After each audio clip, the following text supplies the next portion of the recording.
সুপ্রিয় শিক্ষার্থীরা আসসালামু আলাইকুম। সবাইকে আজকের পর্বে স্বাগত জানাচ্ছি। আজকে আমরা উপপাদ্য 17 নিয়ে আলোচনা করব। উপপাদ্য 17টা হলো নবম ও দশম শ্রেণীর গণিতের অষ্টম অধ্যায়ের বৃত্ত সংক্রান্ত একটি উপপাদ্য।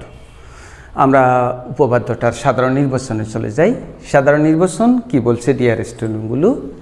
বৃত্তের কেন্দ্র থেকে, অর্থাৎ একটা বৃত্তের কেন্দ্র থেকে ব্যাস নয়, কেন্দ্র থেকে ব্যাস নয় এরকম কোনো জিআই এর মধ্যবিন্দুর, তো এবি একটি যেটা যদি কেন্দ্র দিয়ে যেত কোনো কারণে, তখন সেটার নাম হতো ব্যাস।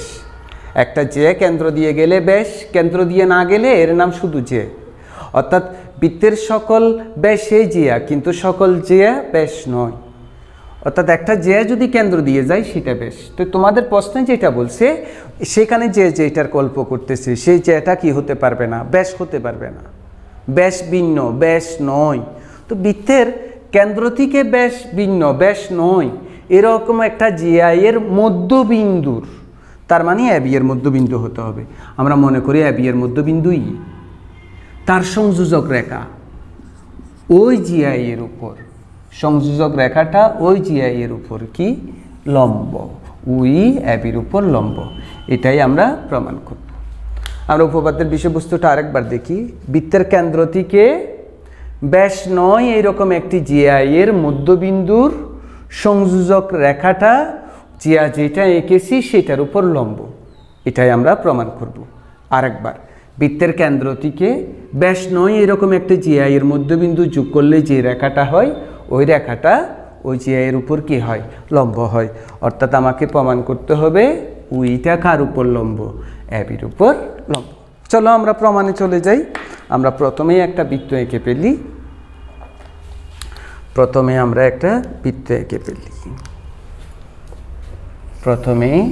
একটা বৃত্ত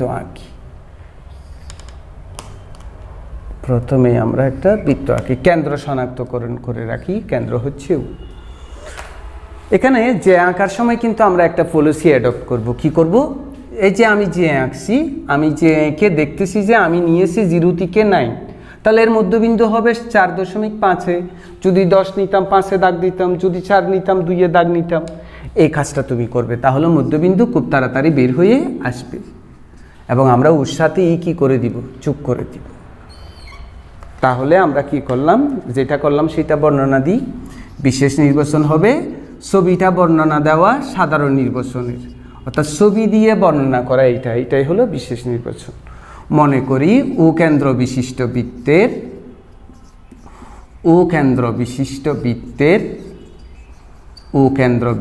বৃত্তের এবি ব্যাস ভিন্ন একটি জিয়া, এবি ব্যাস ভিন্ন একটি জিয়া, এবং এবি জিয়া এর মধ্যবিন্দু ছিল কে, ই। এবি জিয়া এর মধ্যবিন্দু কে, ই। এবি জিয়া এর মধ্যবিন্দু ই। তো এবি জিয়া এর মধ্যবিন্দু যদি ই হয়, তাহলেও আমাকে কি প্রমাণ করতে হবে, এদের সংযোজক রেখা উই কার উপর লম্ব, এবির উপর লম্ব। উই এবির উপর লম্ব, সংযোজক রেখা উইটা এবির উপর লম্ব, সেটাই আমরা কি করব, প্রমাণ করব। ডিয়ার স্টুডেন্টগুলো, এটা প্রমাণ করতে হলে এখানেও যথারীতি অঙ্কন লাগবে, এবং প্রমাণ তো করবই। এখন অঙ্কন কি লাগবে আমরা একটু করে চিন্তা করি। কি লাগবে? আমাদেরকে যদি প্রমাণ করতে হয় যে উই এবির উপর লম্ব, তাহলে এই যে ই এ এই কোণটা যদি 1 সমকোণ প্রমাণ করা যায়, ই বি এই কোণটা যদি 1 সমকোণ প্রমাণ করা যায়, তাহলে কিন্তু উই এবির উপর লম্ব। হ্যাঁ, আমরা কি জানি যে এক বাহুর উপর এক বাহু লম্ব হলো অন্তর্গত কোণ 1 সমকোণ। তাহলে অন্তর্গত কোণ 1 সমকোণ হলে এক বাহু আরেক বাহুর উপর লম্ব। তাহলে আমি যদি প্রমাণ করতে পারি এই কোণটা 1 সমকোণ, এই কোণটা 1 সমকোণ, তাহলেই কি হয়ে যাবে, উই এবির উপর লম্ব। এখন এই কোণটা আর এই কোণটা 1 সমকোণ কখন হবে? যদি তুমি কোণ দুটোটা সমান পরস্পর প্রমাণ করতে পারো। এখন কোণ দুটোটা সমান এটা যদি তুমি প্রমাণ করতে চাও, তাহলে এই কোণ যে ত্রিভুজের অংশ, এই কোণ যে ত্রিভুজের অংশ, ওই দুইটা ত্রিভুজকে তোমাকে সর্বসম প্রমাণ করতে হবে। কিন্তু এই কোণ এখনো কোনো ত্রিভুজের অংশ নয়। এ কোনো অপর কোনো ত্রিভুজের অংশ নয়, কিন্তু আমরা চাইলে ত্রিভুজের অংশ করে ফেলতে পারি। কিভাবে? আমি উ এ যোগ করলে উ বি যোগ করলে কোন দুটোটা দুইটা ত্রিভুজের অংশ হয়ে যায় না? তাই করব আমরা, সেই জন্যই কী করে ফেলবো, মানে একে ত্রিভুজ তৈরি করে ফেলবো। উ এক ত্রিভুজ তৈরি করে ফেলবো, উ বি ত্রিভুজ তৈরি করে ফেলবো, এবং বিবরণে সেটা লিখব যে উ এ ও ও বি যোগ করি। তো এখন তো আমরা বুঝেছি আমাকে প্রথমে এই দুইটা ত্রিভুজ সর্বসম সেটা প্রমাণ করতে হবে। ত্রিভুজটার নাম একটার এ উ ই আর একটা ত্রিভুজের নাম বি ইউ ই। সুপ্রিয় স্টুডেন্টগুলো, একটা উপপাদ্য আছে, এটাকে বলা হয় বাহু বাহু উপপাদ্য। দুইটা ত্রিভুজ সর্বসম প্রমাণ করার 4টা সূত্রের ভিতর একটা সূত্রকে সংক্ষেপে আমরা বলি বাহু বাহু বাহু উপপাদ্য। এখানে বাহু 3বার আছে, তার মানে একটার 3 বাহু আর একটার 3 বাহুর যদি সমান হয় ত্রিভুজ দুটোটা সর্বসম।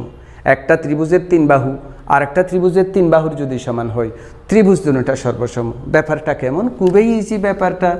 যদি এইটা একটা ত্রিভুজ হয়, এইটা একটা ত্রিভুজ হয়, এই ত্রিভুজের নাম যদি হয় এ বি সি, এই ত্রিভুজের নাম যদি হয় ডি ই এফ, এটার এ বি বাহু যদি এইটার ডি বাহুর সমান হয়, এবং ডিয়ার স্টুডেন্টগুলো এইটার এসি বাহু যদি এটার ডিএফ বাহুর সমান হয়, এবং এটার বিসি বাহু যদি এটার ইএফ বাহুর সমান হয়, তখন আমরা বলতে পারবো যে ত্রিভুজ দুটোটা কি সর্বসম। তাহলে দুইটা ত্রিভুজ সর্বসম হওয়ার শর্ত হলো কি? একটার 3 বাহু আর একটার 3 বাহুর যদি কি হয়ে যায়, সমান হয়ে যায়। 4টা শর্ত আছে, তার ভিতর একটা। তো আমরা সেইটা দিয়েই এটা প্রমাণ করব। অর্থাৎ আমি যদি এইটার 3 বাহু এটার 3 বাহুর সমান বলতে পারি, তাহলে আমরা ত্রিভুজ দুটোটা কি বলতে পারবো? সর্বসম বলতে পারবো। এবার আমরা বিশ্লেষণ করে দেখি যে এইটার 3 বাহু এটার 3 বাহুর সমান কিনা।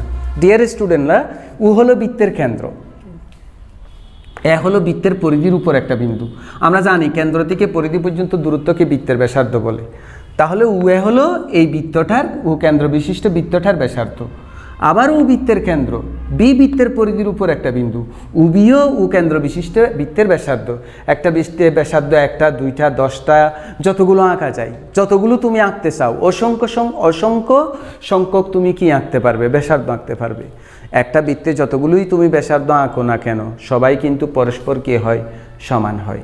একই বৃত্তের সব ব্যাসার্ধ পরস্পর সমান। তাহলে উ এ আর উ বি একই বৃত্তের ব্যাসার্ধ বলে সমান। উ এটা কিন্তু এ উ ই ত্রিভুজের একটা বাহু। আবার স্টুডেন্টগুলো উ বিটা হলো উ বি ই ত্রিভুজের আরেকটা বাহু। তাহলে ওই বাহু দুটোটা সমান। তাহলে আমরা কি বলতে পারবো? এ উ ই ত্রিভুজের উ এ বাহু, বি উ এ উ ত্রিভুজের উ বি বাহু পরস্পর সমান। কেন সমান? একই বৃত্তের ব্যাসার্ধ যে, সেই জন্য। একই বৃত্তের ব্যাসার্ধ যে, সেই জন্য। আর একটু আসি, ই হলো এ বি বাহুর মধ্যবিন্দু। তো এই যদি এ বি বাহুর মধ্যবিন্দু হয়, এ থেকে ই পর্যন্ত দূরত্ব, বি থেকে ই পর্যন্ত দূরত্ব পরস্পর সমান। এইটা এই ত্রিভুজের বাহু, বি এটা এই ত্রিভুজের বাহু। তাহলে আমরা কি বলতে পারবো? এ ই বাহু ইকুয়ালস টু বি ই বাহু। কেন? ই এ বি এর মধ্যবিন্দু যে, সেই জন্য। তো ডিয়ার স্টুডেন্টগুলো, আমরা আরেকটা ব্যাপার জানি, যদি কোনো বাহু দুইটা ত্রিভুজের এই অংশ হয় তাকে বলা হয় কমন বাহু, সাধারণ বাহু। যেমন উই বাহু এই ত্রিভুজের জন্য লাগে, উই বাহু ওই ত্রিভুজের জন্য লাগে। দুই ত্রিভুজের জন্য লাগে যে বাহু, সেটাই সাধারণ বাহু। আর দুইটা ত্রিভুজের একটা সাধারণ বাহু থাকার অর্থ হলো দুইটা ত্রিভুজের 2 বাহু পরস্পর সমান হওয়া, এটা মিন করা। তাহলে উই সাধারণ বাহু, উই সাধারণ বাহু। তাহলে কি এরকম হলো না? একটা ত্রিভুজের 3 বাহু আর একটা ত্রিভুজের 3 বাহুর সমান হলো। তাহলে ত্রিভুজ দুটো অবশ্যই কি হবে? সর্বসম হবে। তাহলে আমরা কি বলতে পারবো? সুতরাং ত্রিভুজ এ উ ই সর্বসম ত্রিভুজ বি ইউ ই। স্টুডেন্টগুলো পাশে কিন্তু কারণ লিখতে হবে, এই কারণটা লিখে দিতে হবে যে ত্রিভুজের বাহু বাহু বাহু উপপাদ্য অনুসারে। তো আমরা কি বলছিলাম শুরুতে, যে দুইটা ত্রিভুজ যদি সর্বসম হয়, এটা কি মিন করে? এটা মিন করে এটার 3 গুণ এটার 3 গুণের সমান। তাহলে উই এ কোণ আর উই বি কোণ পরস্পর সমান। তাহলে আমরা কি বলতে পারবো? যে উ ই এ কোণ equal to U E B কোণ। অর্থাৎ এই ত্রিভুজ দুটোটা সর্বসম, একটা 3 কোণ আর একটা 3 কোণের সমান। এবার আমরা ষষ্ঠ অধ্যায়ে এই গল্পটা করেছি, এবং এইটা মানে এই উপপাদ্যটা অনেক কাজে লাগে। একটি সরলরেখার সহিত যদি আরেকটি সরলরেখা মিলিত হয়, একটা সরলরেখার, এটা সরলরেখা না বলে রেখাংশ বলাই ভালো, একটা রেখাংশের সাথে যদি আরেকটা রেখাংশ মিলিত হয়, দুই পাশে যে দুইটা কোণ তৈরি হয় এসিডি এবং বিসিডি, ওই দুটোটা কোণকে ডিয়ার স্টুডেন্টগুলো রৈখিক যুগল কোণ বলে। রৈখিক যুগল কোণ, রৈখিক যুগল কোণ মানে রৈখিক মানি রেখায়, যুগল মানি দুইটা, কোণ মানি কোণ, একই রেখায় দুইটি কোণ, রৈখিক যুগল কোণ। এটা যদি একটা যদি রেখা হয় তার উপর যদি এইরকম দুইটা কোণ হয়, তখন এই দুইটা কোণকে রৈখিক যুগল কোণ বলে। রৈখিক রেখায় যুগল দুইটা কোণ, একই রেখায় দুইটা কোণ, তাদেরকে রৈখিক যুগল কোণ বলে।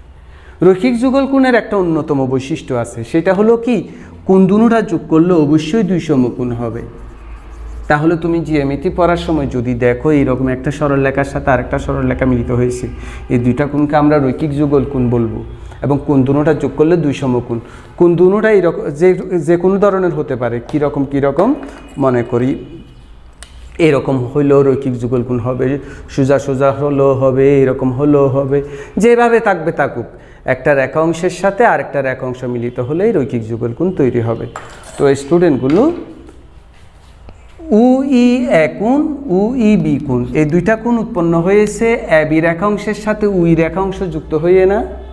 যেহেতু এ বি রেখাংশের সাথে উই রেখাংশ ই বিন্দুতে যুক্ত হয়ে কোণ দুটোটা তৈরি হয়েছে, অতএব এরা কি কোণ? রৈখিক যুগল কোণ। তো আমরা লিখি কিন্তু এরা রৈখিক যুগল কোণ। তো ডিয়ার স্টুডেন্টগুলো, এরা যদি রৈখিক যুগল কোণ হয়, আমাদের মাথায় কি এসে যায়? এই ভাবনাটা এসে যাওয়ার কথা না? কোণ দুটোটা যোগ করলে কয় সমকোণ? দুই সমকোণ। সুতরাং we A plus we be কোণ ইকুয়াল টু দুই সমকোণ। আচ্ছা, আমরা একটা জেনারেল লজিক দেখি তো। আমি যদি বলি এই দুইটা মার্কারের দাম সমান, এই মার্কারের দাম যত, এই মার্কারের দামও যত, আমি যদি বলি এই মার্কার দুটোটা আমি 70 টাকা দিয়ে কিনে এনেছি, তাহলে প্রত্যেকটা মার্কারের দাম কত টাকা? 35 টাকা। কেন? দুটোটার দামের যোগফল 70, দুটোটার দাম পরস্পর সমান, তাহলে 70কে 2 দিয়ে ভাগ দিয়েছি, 35 টাকা। এই দুটোটা কোণ সমান, দুটোটা কোণ যোগ করলে 2 সমকোণ, তাহলে প্রত্যেকে কয় সমকোণ? 1 সমকোণ। অবশ্যই 1 সমকোণ শিক্ষার্থীরা। তাহলে উই এ কোণ, উই বি কোণ সমান 1 সমকোণ।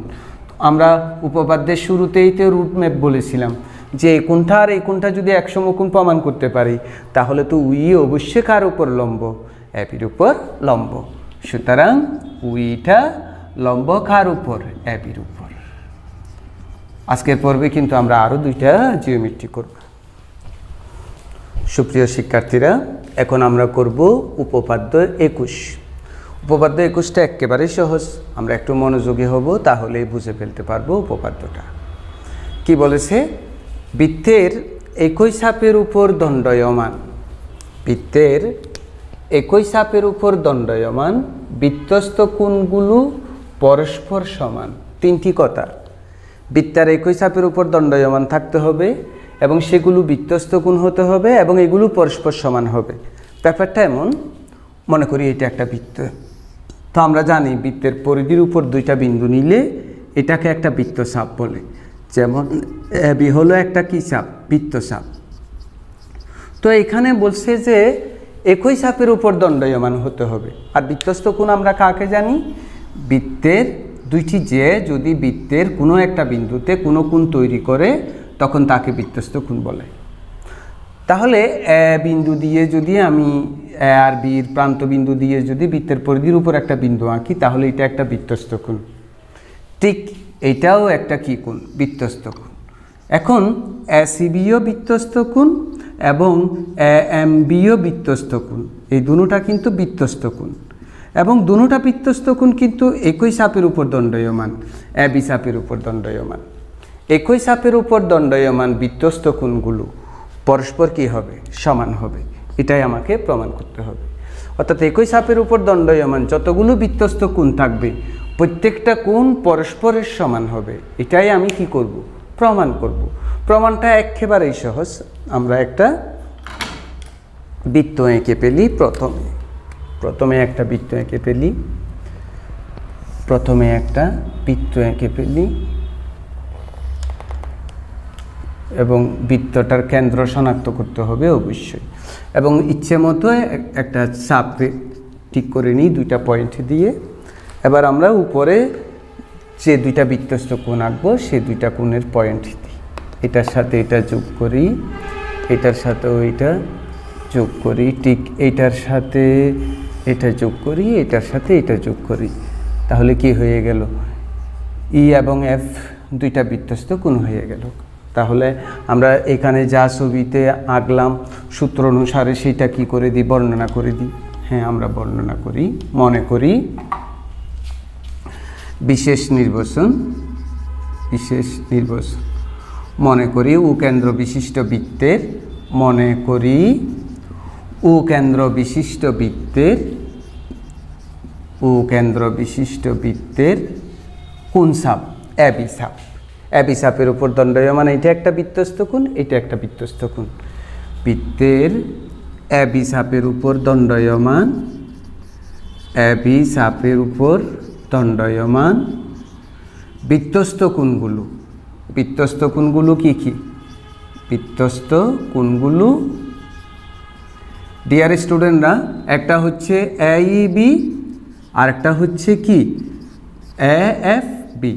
অর্থাৎ এবি চাপের উপর দণ্ডায়মান দুইটা বৃত্তস্থ কোণ, একটা এইবি আর একটা এএফবি, এবং আমরা প্রমাণ করব যে সেই এইবি কোণ বৃত্তস্থ এবং সেই বৃত্তস্থ এএফবি কোণ পরস্পর সমান।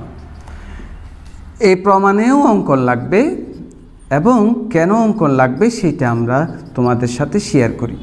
সেটা হলো স্টুডেন্টরা, যখনই তুমি বৃত্ত সংক্রান্ত উপপাদ্যগুলোর কাজ করতে যাবা, তখন যদি তুমি দেখো যে কি বৃত্তস্থ কোণ দেওয়া আছে, তখন তোমাকে আমরা উপপাদ্য বিশেষ শিখেছি যে একই চাপের উপর দণ্ডায়মান কেন্দ্রস্থ কোণগুলো বৃত্তস্থ কোণের দ্বিগুণ।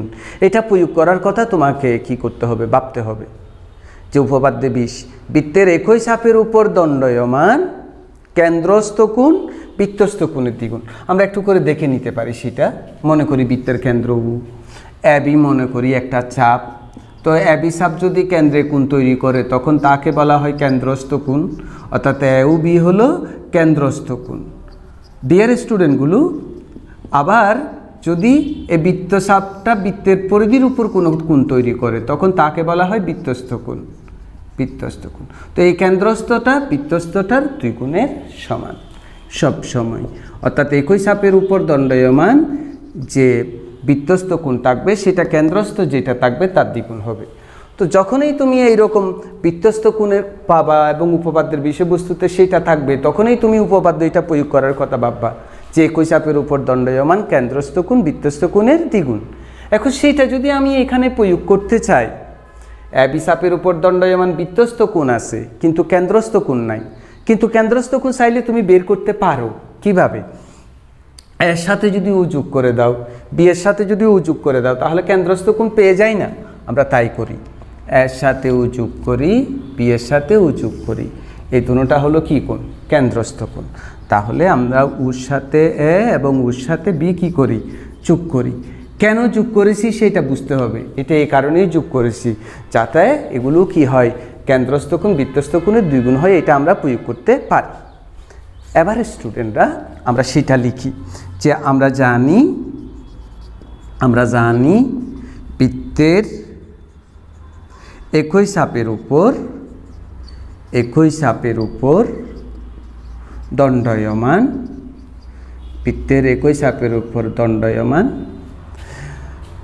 এই কেন্দ্রস্থ কোণ বৃত্তস্থ কোণের দ্বিগুণ, এটা আমরা জানি যে বৃত্তের একই চাপের উপর দণ্ডায়মান কেন্দ্রস্থ কোণ বৃত্তস্থ কোণের দ্বিগুণ। সেটা আমরা এখানে প্রয়োগ করি। স্টুডেন্টগুলো আমরা মনোযোগী হই। এবি চাপের উপর দণ্ডায়মান এটা কেন্দ্রস্থ, এটা বৃত্তস্থ, তো এইটা সেখানে প্রয়োগ করি। এই যে এবি চাপের উপর দণ্ডায়মান এটা কেন্দ্রস্থ, এটা বৃত্তস্থ, তাহলে এই কেন্দ্রস্থ এই বৃত্তস্থ দ্বিগুণ হবে না? তাহলে আমরা বলতে পারি না সুতরাং angle A O B equal to 2AEB। এইটা যেমন বলা যায় স্টুডেন্টগুলো, ঠিক এইটা কেন্দ্রস্থ, এইটাও তো বৃত্তস্থ। এই তো এবি চাপের উপর দণ্ড, মানে এটা যেমন কেন্দ্রস্থ, এটা বৃত্তস্থ। তো একই উপপাদ্যটা সেখানেও আমরা প্রয়োগ করি কি, অ্যাঙ্গেল AUB সমান 2 কত AFB। তো ডিয়ার স্টুডেন্টগুলো, আমরা 1 আর 2কে ভালো করে একটু দেখি। তো 1 আর 2কে যদি আমরা খুব ভালো করে দেখি কি পাই, 1 নম্বর ও 2 নম্বর হতে পাই, 1 নম্বর ও 2 নম্বর হতে কি পাই, এটাও AUB কোণ, এইটাও AUB কোণ, দুটোটা সমীকরণের বাম পক্ষ সমান। তো দুটোটা সমীকরণের বাম পক্ষ যদি সমান হয়, দুটোটা সমীকরণের ডান পক্ষও কি হবে, সমান হবে। সুতরাং 2AEB = 2FB। তো দুটোটা যেহেতু এটা একটা ইকুয়েশন, উভয় পক্ষকে 2 দিয়ে আমরা ভাগ দিই, 2 দিয়ে ভাগ দিলে কি হবে, AEB কোণ সমান FB কোণ, প্রমাণিত। এই যে আমরা উপপাদ্যের বিষয়বস্তুটা প্রমাণ করলাম। আমরা আরেকটা উপপাদ্য এখনই করব, সেটাও এটা দিয়ে। শিক্ষার্থীরা, এবার করব আমরা উপপাদ্য 22। ঠিক 21 যেভাবে করেছি 22টা সেভাবে করব, একেবারে খুব দ্রুত আমরা বুঝে ফেলব। অর্ধবৃত্তস্থ কোণ এক সমকোণ, এটাই প্রমাণ করতে হবে। তুমি অর্ধবৃত্তস্থ কোণ কাকে বলে আগে একটু আমরা সংজ্ঞায়িত করতে চেষ্টা করি। মনে করি উ কেন্দ্র বিশিষ্ট একটা বৃত্ত। কেমন? উ হচ্ছে তার কেন্দ্র। তো কেন্দ্র বরাবর আমরা একটা কি আঁকি, রেখা আঁকি। তখন এবিকে আমরা কি বলবো, ব্যাস বলবো। আমাদেরকে একটু বুঝতে হবে, কোনো ব্যাস বৃত্তের পরিধির উপর যে কোণ তৈরি করে, এটাকে বলা হয় অর্ধবৃত্তস্থ কোণ। অর্ধবৃত্তস্থ কোণ হবে কখন, যদি কোনো ব্যাস বৃত্তের পরিধির উপর কোনো কোণ উৎপন্ন করে। যেমন বি ব্যাস, তার প্রান্তবিন্দু এ বৃত্তের পরিধি ইর সাথে, অপর প্রান্তবিন্দু বি পরিধি ইর সাথে মিলিত হয়েছে, তাহলে এই বি কোণকে আমরা অর্ধবৃত্তস্থ কোণ বলবো। অর্ধবৃত্তস্থ কোণ অনেকগুলো আঁকা যায়, এটাও অর্ধবৃত্তস্থ কোণ, এটাও অর্ধবৃত্তস্থ কোণ, ইচ্ছে অনেকগুলো অর্ধবৃত্তস্থ কোণ আঁকা যায়। তবে অর্ধবৃত্তস্থ কোণগুলোর পরিমাণ অবশ্যই এক সমকোণ হবে, 90 ডিগ্রির বেশিও হবে না, কখনো কমও হবে না। আগে আমরা অর্ধবৃত্তস্থ কোণ বুঝি, বৃত্তের ব্যাস বৃত্তের পরিধির অর্থাৎ যে কোনো দিকে পরিধি, এইদিকে হোক ওই দিকে হোক, যে কোণ তৈরি করবে তাকে অর্ধবৃত্তস্থ কোণ বলবো। তাহলে অর্ধবৃত্তস্থ কোণ যখন বলবে, আমাকে বুঝতে হবে এটা ব্যাস আমরা কি দেখি, বৃত্তের ব্যাস বৃত্তটাকে সমান 2 ভাগে ভাগ করে, তাহলে এইদিকেও অর্ধবৃত্ত হয়, এদিকেও অর্ধবৃত্ত হয়। ওই ব্যাসটা ওই অর্ধবৃত্তের উপর যে কোণ তৈরি করে তাকেই অর্ধবৃত্তস্থ কোণ বলে, এবং সেটা যে এক সমকোণ সেটাই প্রমাণ করব আগেরটার মতো হুবহু। দেখবে তো, অনেক মজা করে দেখি আমরা সেটা। প্রথমে আমি একটা বৃত্ত এঁকে ফেলি, বৃত্ত আঁকার পর ডিয়ার স্টুডেন্টগুলো তার ব্যাস আঁকতে হবে। অর্ধবৃত্তস্থ কোণের সময় কিন্তু ব্যাসটা খেয়াল রাখতে হবে। আমরা ব্যাস এঁকে ফেলি, ব্যাস কেন্দ্র ও ছিল এবি ব্যাস। তুমি ইচ্ছে মতো এদিকেও কোণ আঁকতে পারো, এদিকেও কোণ আঁকতে পারো, যেদিকে ইচ্ছা সেদিকে। তাহলে এসিবি হলো অর্ধবৃত্তস্থ কোণ। এবার আমরা কি বলছি দেখো, মনে করি ও কেন্দ্র বিশিষ্ট বৃত্তের এবি একটি ব্যাস, এবং তুমি অর্ধবৃত্তস্থ কোণ কি বলে দিবা, এসিবি অর্ধবৃত্তস্থ কোণ। তো যেহেতু এসিবি অর্ধবৃত্তস্থ কোণ, সেটার পরিমাণ যে এক সমকোণ হবে, সেটাই আমরা কি করব স্টুডেন্টরা, প্রমাণ করব। অর্থাৎ আমরা প্রমাণ করব এসিবি = এক সমকোণ। তো ডিয়ার স্টুডেন্টগুলো, এটা প্রমাণ করার জন্য একটা আঁকতে হবে। বি ব্যাসের যে পাশে সি আছে তার উল্টা সাইডে আমরা একটা বিন্দু কি নিব, ডি নিব। এটা নিলাম যে যাতে সাপ আমি চিহ্নিত করে দিতে পারি। যেমন বি সাপ বললে ওই দিকেরটাও বোঝায়। এখন আমরা বুঝবো যে এডিবি একটা ছাপ। বি ব্যাসের যে পাশে বি ব্যাসের বৃত্তের, আচ্ছা এটা একেবারে শুরুতেই লিখো, বৃত্তের অর্থাৎ এই বৃত্তের বি ব্যাসের যে পাশে কি আছে, সি আছে, তার বিপরীত পাশে একটি বিন্দু ডিয়ার স্টুডেন্টগুলো কিনি ডি নিই,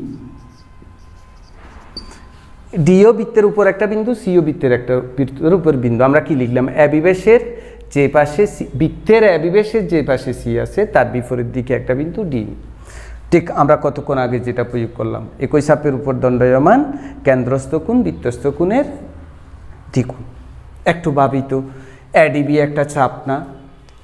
এই যে এডিবি একটা চাপ, সেই চাপের উপর দণ্ডায়মান এওবি হলো কি কোণ? কেন্দ্রস্থ কোণ। এসিবি কি কোণ? বৃত্তস্থ কোণ। তাহলে আমরা যদি সেইটা এখানে প্রয়োগ করি, সুতরাং এডিবি চাপের উপর দণ্ডায়মান, এডিবি চাপের উপর দণ্ডায়মান কেন্দ্রস্থ কোণ বৃত্তস্থ কোণের দ্বিগুণ। তাহলে স্টুডেন্টগুলো এইরকম লিখতে পারবো না? কেন্দ্রস্থকে এওবি, সেটা কার দুই গুণ? এসিবি এর দ্বিগুণ। তো আমাকে তো প্রমাণ করতে হবে এসিবি কোণ ইকুয়াল টু, তো আমি কি করব? 2 এসিবিটা বামে রাখবো এবং এওবিটা ডানে নিব। তো ডিয়ার স্টুডেন্টগুলো, তাহলে 2টা আমরা ডানে নিয়ে যাই এবং এওবি এর নিচে যাবে। আমরা এর আগের আলোচনাটাতে কি করেছিলাম, যে আমরা প্রথমে একটা উপপাদ্য যে করছিলাম, যে একটা সরল রেখায়, একটা সরল রেখা, এটা যদি একটা সরল রেখা হয়, এই সরল রেখার যদি এইটা একটা কি হয়? বিন্দু হয়। এই বিন্দুতে যদি যতগুলো কোণ তৈরি হবে, যতগুলো কোণ তৈরি হবে, আমরা খুব বুঝতে চেষ্টা করব। সবগুলোকে একত্রে এক সরল কোণ বলে এবং সবগুলোর সমষ্টি 2 সমকোণ। অর্থাৎ একটা সরল রেখার একটা পয়েন্টে যে কোণটার পরিমাণ হয় সেটা হলো 2 সমকোণ। এই পয়েন্ট, এই যে এই সরল রেখার এইদিকে যে কোণটা উৎপন্ন হয়েছে সেটাও এক সরল কোণ, ওইদিকে যে কোণটা সেটাও এক সরল কোণ। অর্থাৎ আমরা কি বলতে পারবো? আমরা বলবো যে অ্যাঙ্গেল এওবি সমান এক সরল কোণ, আর এক সরল কোণ সমান ডিয়ার স্টুডেন্টগুলো 2 সমকোণ। তাহলে কি আমরা এরকম লিখতে পারি না? সুতরাং অ্যাঙ্গেল এসিবি ইকুয়ালস টু 2, এটা জায়গায় কি হবে? 2 সমকোণ। অর্থাৎ এই এওবি জায়গায় আমি 2 সমকোণ লিখলাম, 2 2 দিয়ে কাটলাম, 1 সমকোণ। আসলে বৃত্ত সংক্রান্ত উপপাদ্যগুলো ওই যে বলছিলাম, একটা থেকে একটাতে যেতে হবে। তুমি যদি যেতে পারো এটা খুবই সহজ, আর যদি যেতে না পারো, তুমি যদি বুঝতে না পারো, তাহলে অসুবিধা হবে। আর বোঝার শর্ত হলো কি? মনোযোগ দেওয়া, জিনিসটার প্রতি তোমার আগ্রহ থাকা। বিষয়টার প্রতি আগ্রহ থাকলে তুমি মনোযোগী হবে। তুমি যখন ক্রিকেট খেলা দেখো, অনেকে বলতে শুনবে যে সে ক্রিকেট বুঝে না, তার মানে কি? সে সেখানে মনোযোগ দেয় না। তুমি যদি ক্রিকেট বুঝো, তোমার আরেক বন্ধু যদি ক্রিকেট না বুঝে, তাহলে কি বোঝা যায়? তোমার ক্রিকেটের প্রতি আগ্রহ আছে, ওর নাই। ঠিক সেই রকম তোমার যদি এইটার প্রতি আগ্রহ থাকে, অবশ্যই তুমি মনোযোগী হবে এবং তুমি পারবে। তো তুমি যে এত ধৈর্য সহকারে আমাদের এই পর্বটা দেখেছো, সেই জন্য তোমাকে অসংখ্য ধন্যবাদ। আগামী পর্বগুলিও তুমি দেখবে, এইরকম প্রত্যাশা করছি। তোমরা আমাদের চ্যানেলের সাথে থাকবে এই প্রত্যাশা করে। সবাই ভালো থাকো, সুস্থ থাকো, সেটাও প্রত্যাশা করে ইতি টানছি। আল্লাহ হাফিজ।